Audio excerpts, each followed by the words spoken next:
Hello, friends. This is Dave Hurwitz, executive editor at ClassicsToday.com, here with works you can't stop collecting for the obsessive compulsive in us all.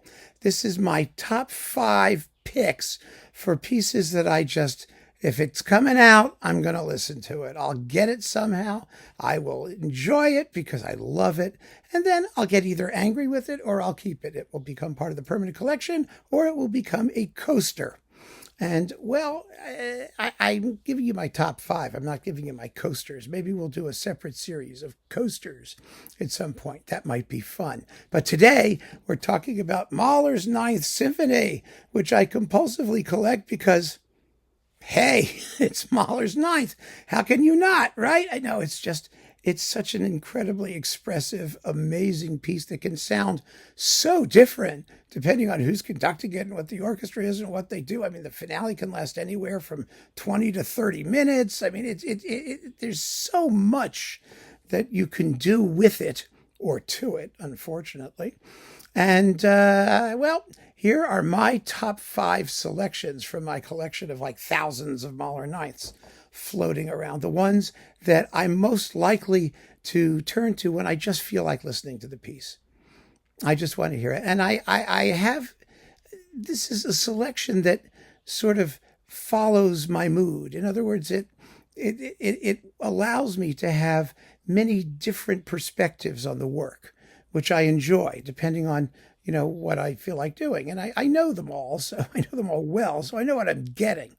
But let's start with the beginning. The Royal Concertgebouw Orchestra under Riccardo Chailly, one of the greatest things he's ever done, stunningly well played. I mean, there are a whole bunch of Mahler Ninths with the Concertgebouws, I'm sure you know. I mean, Haitink did it, Bernstein did it, some great Mahlerians did it. But this one, I think, is special. I really do.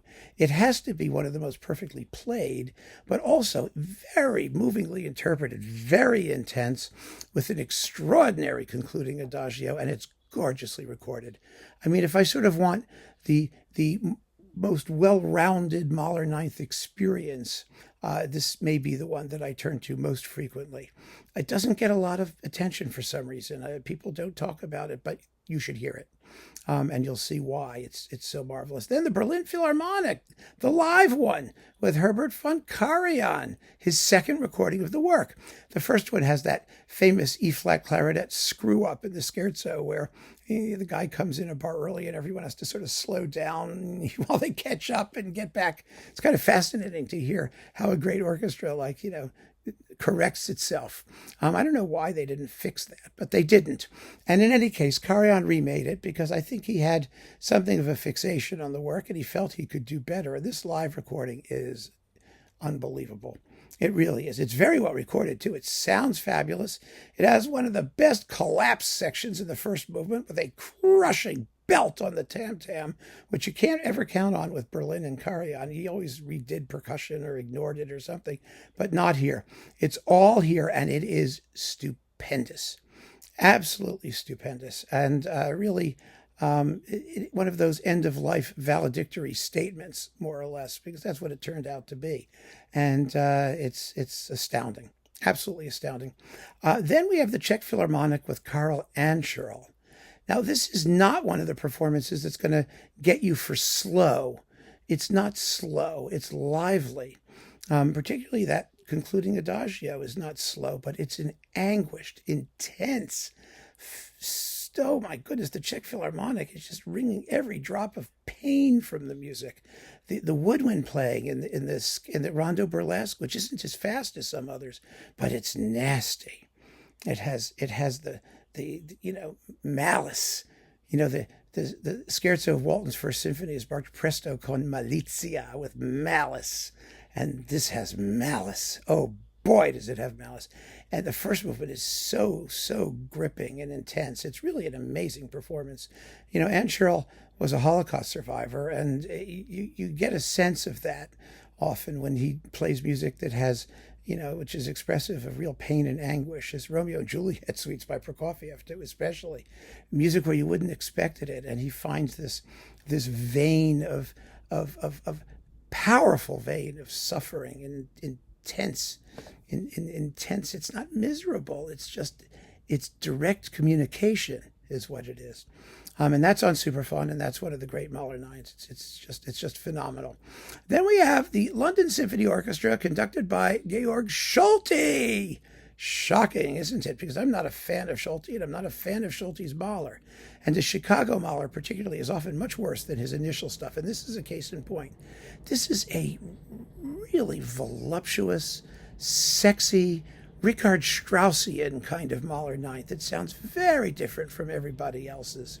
It's an in-your-face, take no prisoners. I mean, Solti was never known for subtlety. He wasn't.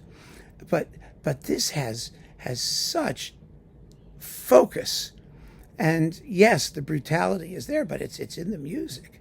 I mean, the gawky waltzes in the second movement, the amazing rondo burlesque, which is just take no prisoners, and a very consoling but flowing adagio finale.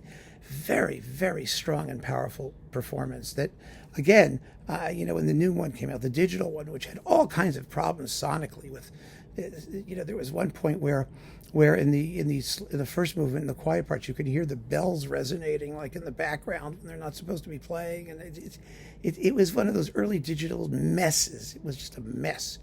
And the performance doesn't have anything like the same intensity that Solti brought to it with the LSO. So we go with the LSO. And last but not least, Kurt Masur with the New York Philharmonic. Oh, there's a shocker, isn't it? I mean, when you think about it, but this performance is special in many ways. First of all, the New York Philharmonic is one of the great Mahler orchestras. I mean, it is. There's not a question about that. And of course, they did a very, very fine Mahler ninth with Leonard Bernstein for Columbia, Sony, back in the day. And it's still a wonderful performance. It really is. But this one I thought was really, really gripping because Masur is a little bit swift in the first movement. It's about 26 minutes as opposed to usually 29:30, the way it normally goes. It's a little bit on the swift side. I wouldn't say it's underplayed because the New York Philharmonic really doesn't underplay anything. I mean, especially when it comes to Mahler. I mean, it's all there.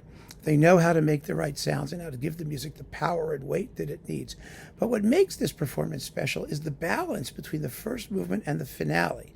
The finale is almost exactly as long as the first movement, about 26 minutes, which means it's on the slower side and the more intense side, and it changes the shape of the symphony, the way we listen to the symphony. It makes that finale enormously satisfying and fulfilling, even though it's terribly sad at the end. And so I really think that it's a special landmark sort of performance in the way that the music is shaped and normally experienced. The inner movements are quite good. I mean, again, Masur is not the most demonstrative guy out there, and he's not going to do the rondo burlesque the way Anshirl does, but the orchestra can take care of that. I mean, they really can. They understand how the music's supposed to go, and so Masur doesn't have to push them. I think if he had done the same thing with the Leipzig Gewandhaus back in the day, it would have been just dreadful. I really think so. But here we have a wonderful marriage of conductor and orchestra with a genuinely interesting and different conception of the work.